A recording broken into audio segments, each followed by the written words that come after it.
My daddy was a cowboy, he rode those Texas plains. My mother was a wandering I'm Uda. rose. I work with horses. I enjoy sharing my knowledge about horses with those that care about horses. I like to see happy horses and their happy owners. I have a question as to when to call a vet for your horse. So I'm going to start my answer with the fact that I am not a vet. I am not an animal technician. That is for those who have that training.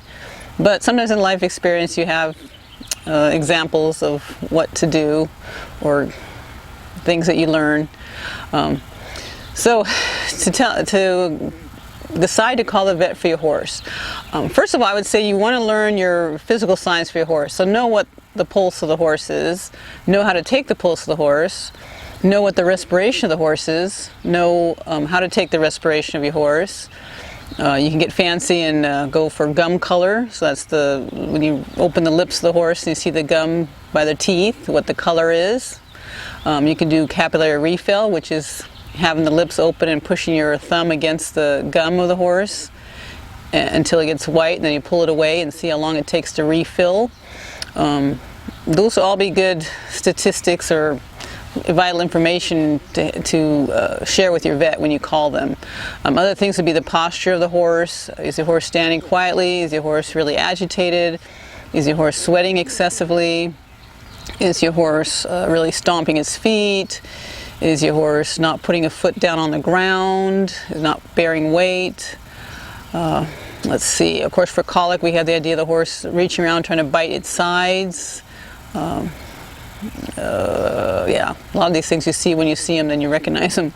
But that would be kind of the first idea, is know what your horse is normally like, and then you can say what it is when it's acting strange. Whether it's a cut on the leg or cut on the horse, you could say how much it's bleeding. If you have a cut where you actually have a blood coming out in a pulsating manner, that's of course would be something really serious. If you have a scrape where the hair has been shaved off, probably not as important to get immediate big time care. But you watch things. Sometimes a little hole can actually be the source of a tetanus infection if you haven't gotten your horse vaccinated for tetanus.